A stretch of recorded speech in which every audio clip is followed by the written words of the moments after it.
Okay, hello all. It's been a long time coming. I've been wanting to update everybody on this tank for quite a while. So, let me give you a walk around of it.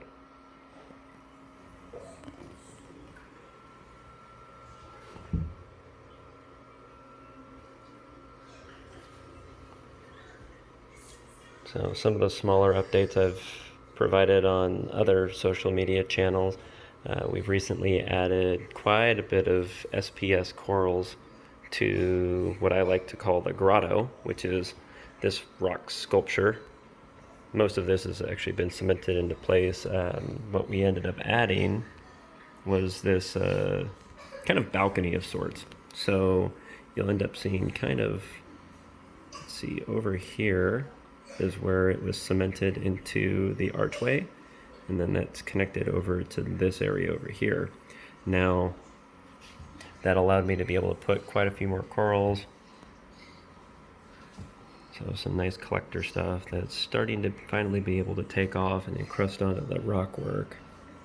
So you see these here. I'm not going to bother with any of the names for this stuff, but not least for this video.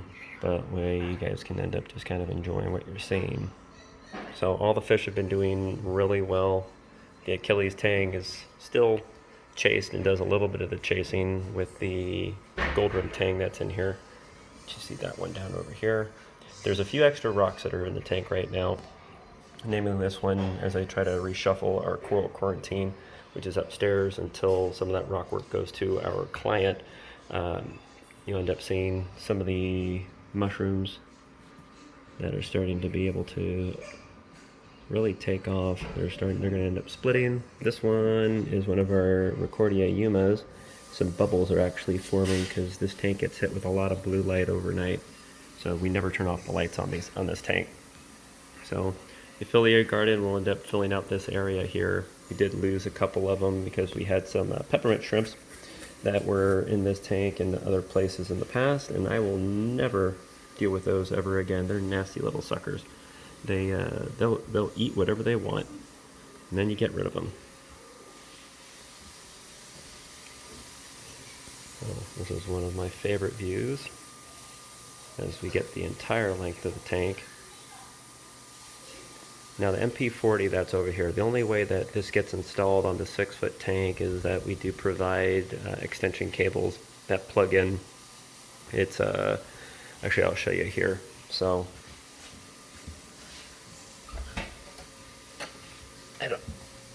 down right here, and I keep this loose so I can actually test it. So this unplugs from the factory connector, and on this tank I actually have one of our 8-foot extension cables. That way I can get a pump on that far side, because with this being a 6-foot tank and then a cable running basically from at least 2 feet from the top of the tank, even though it's 30 inches. So it goes underneath and then goes into the electronics cabinet. And if you've seen my videos before, you've already seen this, where it is filled with stuff. Got an extension even on our L1 pump, because I do test all of our cables before they go out. So I made just a short section for a quick disconnect. So you can see all the stuff that we've been dosing. Been waiting on the GHL ion director. Hopefully that will be available sometime this next year. That way we can start testing for nitrate and all the other stuff that it goes along with. Calcium, magnesium. Should be a great product. Let me take you underneath here.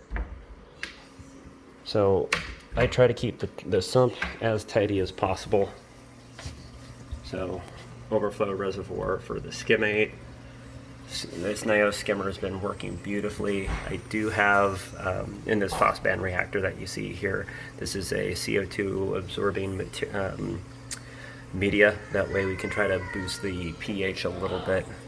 Whether we have our windows open or not, it is starting to get into, just above 8, maybe up to 8.1 in terms of the pH for the tank. So I'm happy where it's at.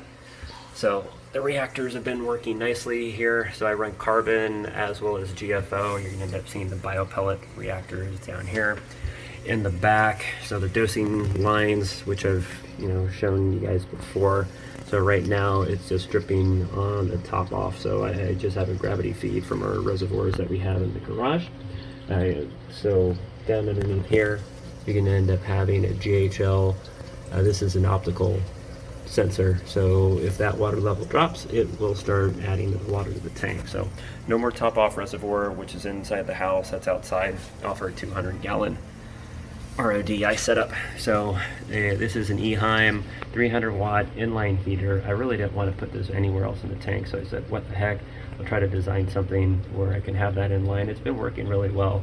It's a Uniseal. That's on the end of that PVC contraption that I was able to design. We have a little bit of electrical tape just to make it a nice tight connection, so you'll end up seeing that just over here. So it fills in actually quite well. And I don't have any problems with leaks. And it's retained, that way it doesn't get pushed out to some of the pressure that's going to come off the pump. So we've got a flow sensor in here. Everything is as nicely organized as I can make it. I wish I had designed all this stuff from the beginning. When I ended up putting this tank together, it would have worked out a whole lot easier. However, guess what? As things go on, you want to try to develop and come up with new techniques. I've been able to clean this up over time. So we've got a couple of float sensors in here. This one that you see in the back. A little bit quicker, just closer. So sump level, if that one gets too high, so if the pump fails and the water level raises, it will turn off the skimmer. That way that does not overflow. I do have an overflow sensor here, so it's a float sensor. That's in this guy too, so you'll see that here in the back, because I don't want that skimmate leaking out, because that stuff stinks. So both of those are designed to shut down the skimmer and give me a warning if that ends up occurring.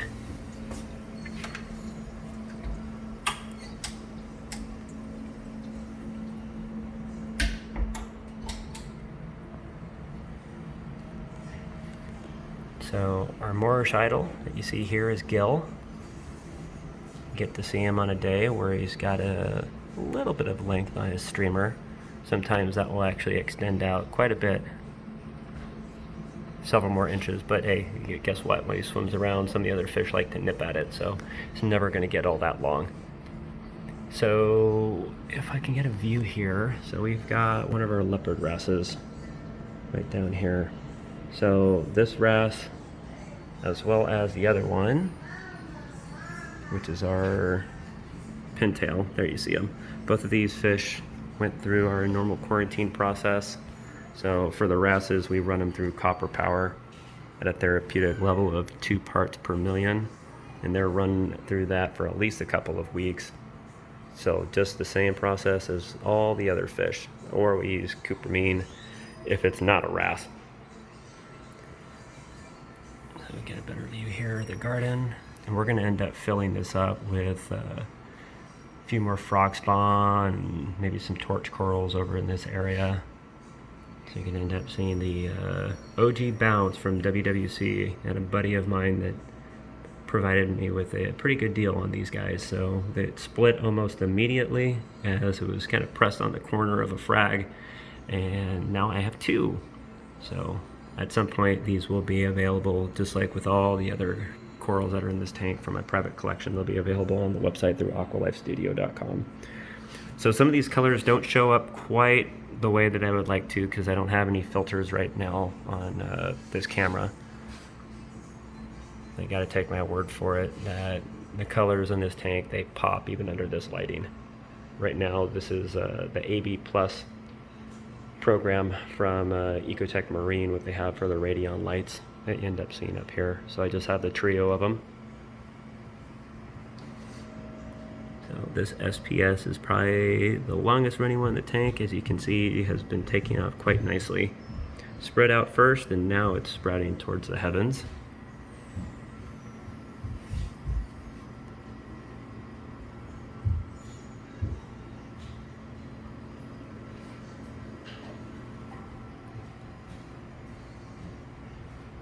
There's our Achilles. We did name him Kobe. And we got one of our Space Invader Pictinias. This was actually a recent addition to the tank within the last couple of months. I'm hoping that this one takes off just as well as everything else. So we're going to continue with the mixed reef.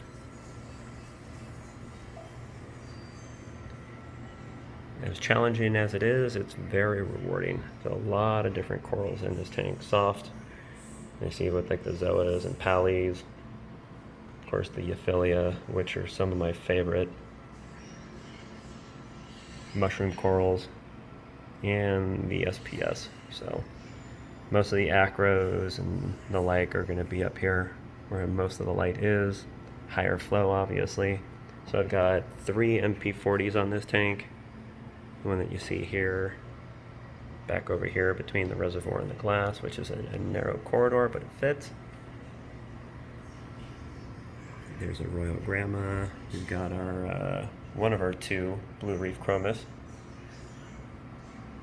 The one here likes to pick on the other smaller one. Usually keeps them over in that corner, as you can see.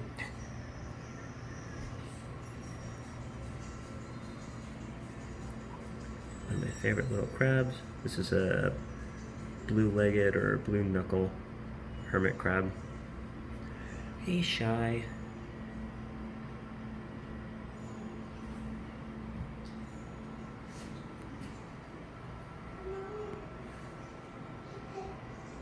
And our elephant ear mushroom. This is the one coral that's been in this tank for more than 2 years. We've had our ups and downs. At our worst, we lost everything except the elephant ear mushroom. And this one loves this tank, so it's remained about the same size the whole time. It's only eaten a couple of shrimp, but that's okay. It hasn't consumed any of the fish, so I'm okay with that.